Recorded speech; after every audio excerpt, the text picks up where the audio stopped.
down through the gorges, and consequently made no preparations. But Li Jing embarked his army without loss of time, and was just about to start when the other generals implored him to postpone his departure until the river was in a less dangerous state for navigation. Li Jing replied, "To the soldier, overwhelming speed is of paramount importance, and he must never miss opportunities. Now is the time to strike, before Shao Xian even knows that we have got an army together. If we seize the present moment when the river is in flood, we shall appear before his capital with startling suddenness, like the thunder which is heard before you have the time to stop your ears against it. This is the great principle in war. Even if he gets to know of our approach, he will have to levy his soldiers in such a hurry that they will not be fit to oppose us."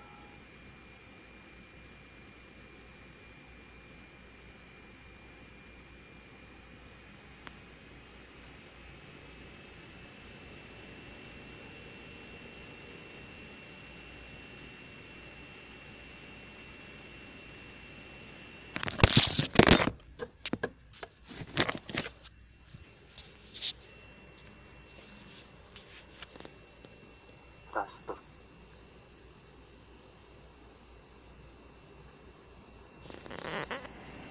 It is not easy to provoke a battle, and fighting will be to your disadvantage. Vì nhiều người bạc phước như trời treo người bạc ngược, mình thì chậm 10 bước cung cầu theo người đặt cược, trò chơi cũng These six are the principles connected with the earth. The general who has attained a responsible post must be careful to study them. An army may be exposed to 6 calamities, not arising from natural causes, but from faults for which the general is responsible.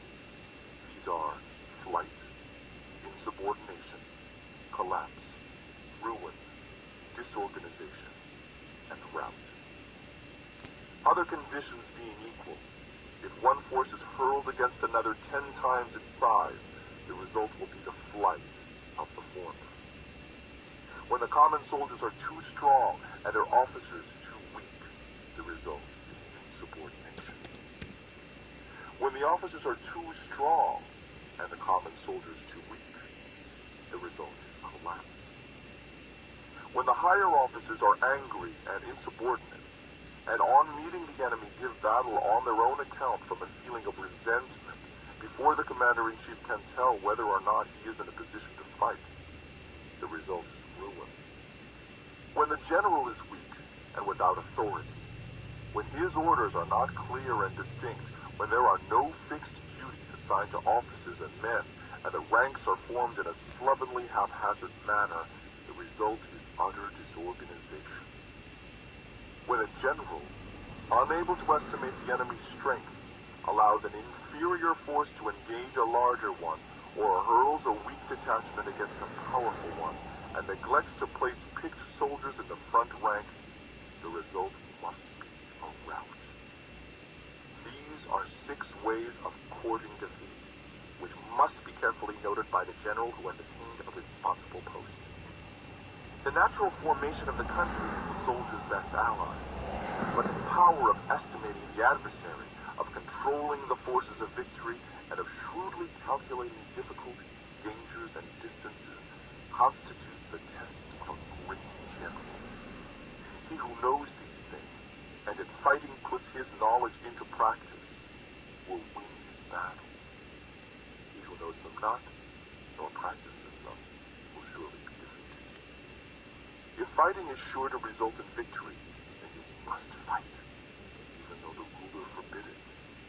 If fighting will not result in victory, then you must not fight, even at the ruler's bidding. The general who advances without coveting fame, and retreats without fearing disgrace, whose only thought is to protect his country and do good service for his sovereign, is the jewel of the kingdom. Regard your soldiers as your children, and they will follow you into the deepest valleys. Look on them as your own beloved sons, and they will stand by you even through death.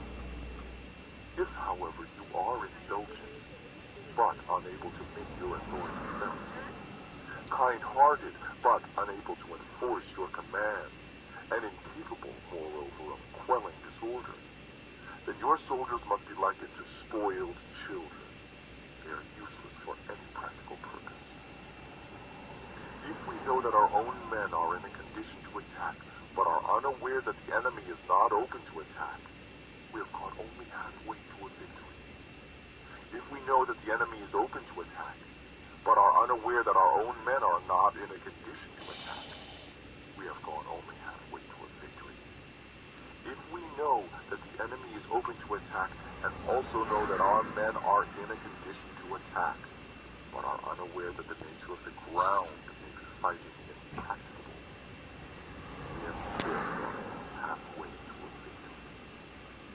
The experienced soldier, once in motion, is never bewildered. Once he has broken camp, he is never at loss. Hence the saying, if you know the enemy and know yourself, your victory will not stand in doubt. If you know heaven and know earth, you may make your victory complete.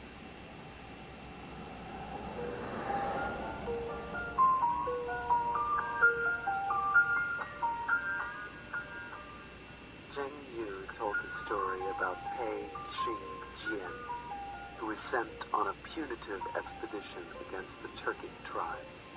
At nightfall, he pitched his camp as usual, and it had already been completely fortified by wall and ditch when suddenly he gave orders that the army should shift its quarters to a hill nearby. This was highly displeasing to his officers, who protested loudly against the extra fatigue which it would entail on the men. Pei Xingjian, however, paid no heed to their remonstrances and had the camp moved as quickly as possible. Later that night, a terrific storm came on, which flooded their former place of encampment to the depth of over 12 feet. The recalcitrant officers were amazed at the sight and owned that they had been in the wrong. "How did you know what was going to happen?" they asked. Pei Xingjian replied, "From this time forward, be content to obey orders without asking unnecessary questions." Chen Hao defined the 6 ways of courting defeat as follows: neglect to estimate the enemy's strength, want of authority, defective training, unjustifiable anger, non-observance of discipline, failure to use picked men. Du Mu told this story of the famous General Wu Qi. He wore the same clothes and ate the same food as the meanest of his soldiers, refused to have either a horse to ride or a mat to sleep on, carried his own surplus rations wrapped in a parcel, and shared every hardship with his men. One of his